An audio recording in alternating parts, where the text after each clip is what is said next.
They the woman with the couple said, "Oh, is it just too spicy for her?" Did not even phase her or come to her mind that the first woman could not eat this. And so in that moment, I was talking to the second woman, but I was looking directly at her husband saying, Miss Smith is not allowed to eat food because because she is a choking hazard. She has to have her food in a very consistent, specific manner. And this would be very dangerous for her to eat.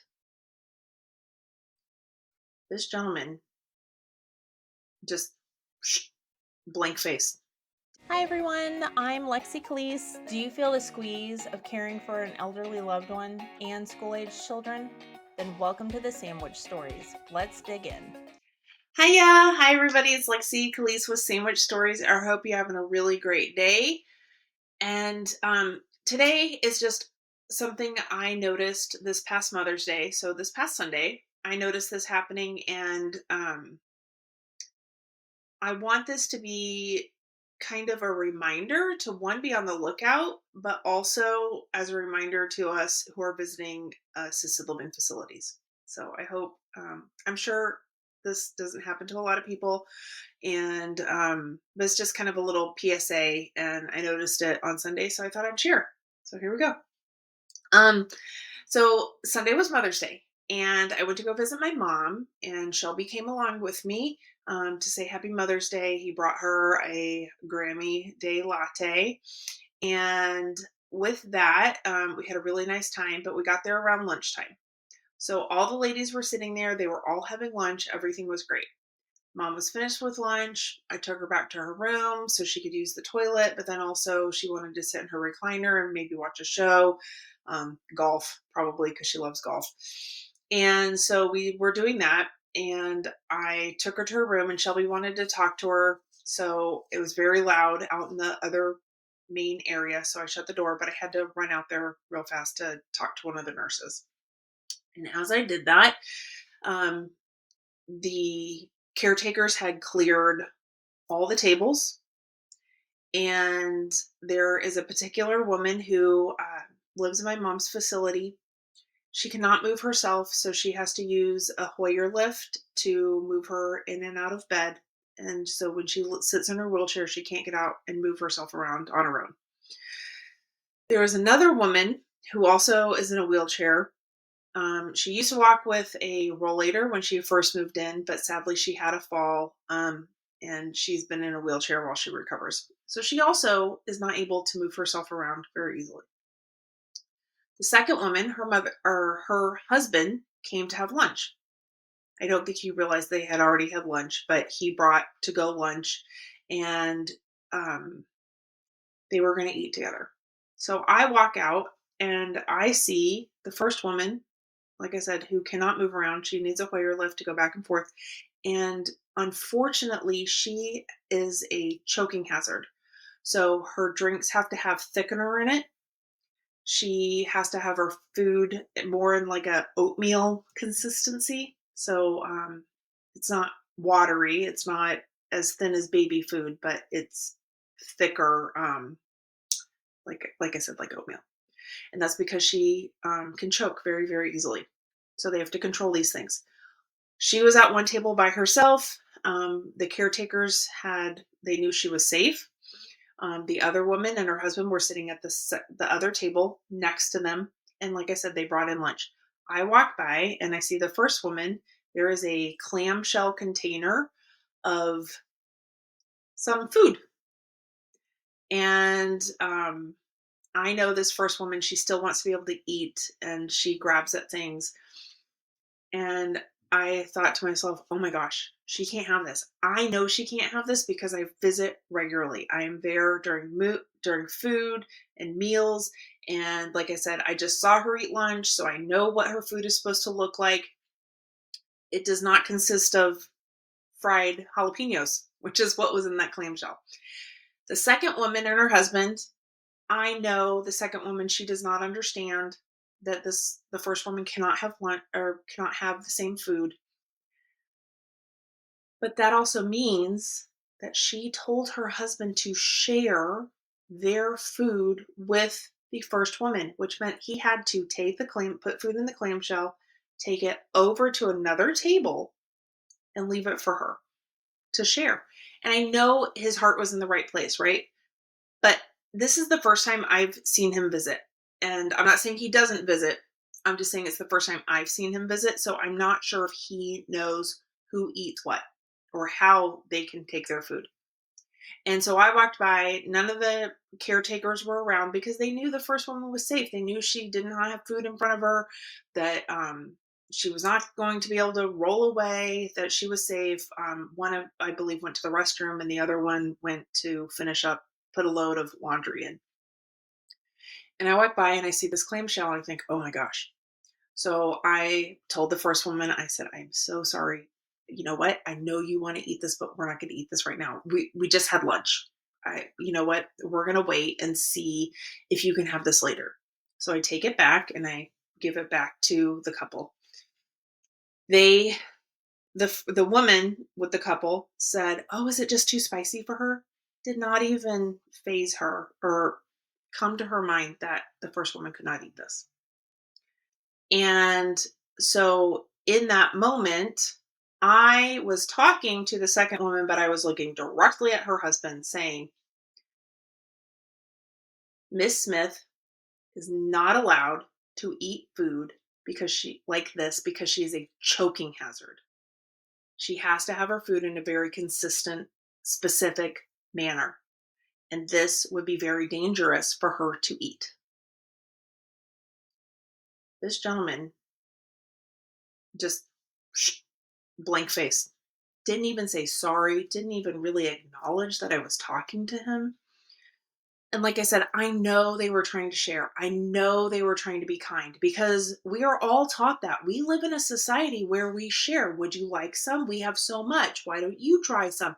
We all do this. I do this all the time. Heck, I have been at restaurants and someone said the food was good and I hadn't even eaten off it yet, or I had just taken a slice of it, but there was still fresh food, not been touched by my utensils. And I was like, would you like to try some? Please try some. I so I know where his thoughts were. I know where his heart was, but it was just so dangerous. It could have been a completely different outcome. And so I went to the back and I told the caretaker who was in the laundry room, I said, this is what happened. I don't believe she has anything in her mouth, but I suggest you go double check. And she's like, oh my gosh, thank you so much. I will go right now. She dropped everything she had and walked straight to the first woman and checked her mouth. Everything was fine. No incident. We really dodged a bullet. But this is when two things. For those of us in my mother's community who are there regularly, we don't have a large community. I like to know everybody's name. I like to greet everybody. I have to admit I'm a very observant person, so maybe I am an anomaly when it comes to these things. But I feel, and the other women whose loved ones live there, we all feel that we all watch out for our mothers because it's all women that live in this building. So all our mothers, we're all watching out for them, and we all want what's in their best interest. Um, and so I told my husband what happened. He said, "Well, she's fine. Just leave it alone." And I thought, but this is an opportunity to learn something. And so today, when I went to visit my mother, two of the medical directors were off to the side by themselves. I relayed what happened, and I just suggested. I said, the floor staff didn't do anything wrong. They had everything put in place. And why would they think that someone from another table who brought outside food, share with another resident? That was never in their mind. This gentleman came to have lunch with his wife. They were going to share lunch together, and that's okay. But I know, would never think he's going to give another resident food. So it is not the floor caretakers. They did not do anything wrong. but these are the kinds of things, like I said, I notice. And so I said something, and it was, they didn't do anything wrong. Everything was set up properly. But I think we should put out an email that says, we understand that you come to eat with your loved ones. And it could be whatever verbiage, but this is just what I said.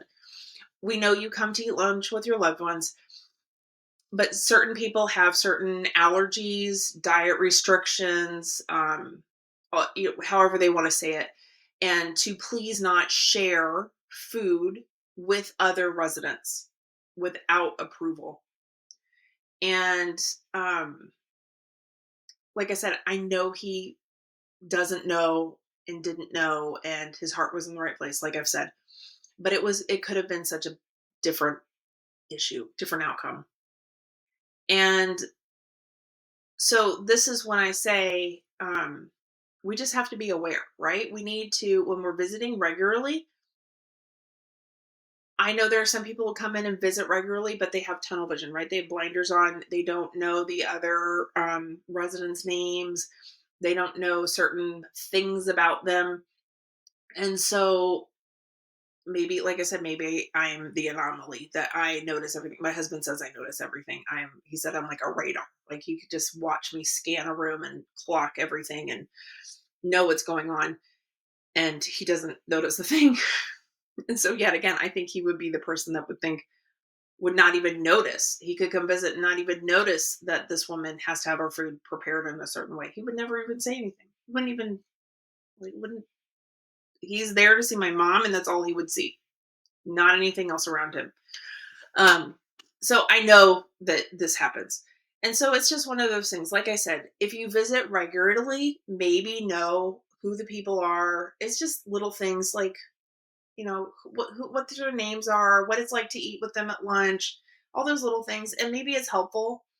But then also, if you're coming to visit or you have people visiting that normally don't visit on a regular basis, maybe we need to remind them, we know how kind it is to share. We know we are taught to share, but until it's approved by somebody who works in the facility, do not share. Do not share food. Do not share drinks. Those kinds of, just don't share until you've given the okay to share. Because like I said, it could be choking hazard. It could be an allergy. It could be a dietary restriction. You never know, right? And the medical directors were thankful and happy that I shared, and that they will probably put out an email to let loved ones know, please don't do this. Like I said, my husband thinks I'm sticking my nose into the business of others, but it has to be relayed, right? It's just a reminder. It's not an accusation. I never, no one's going to call anybody out by name.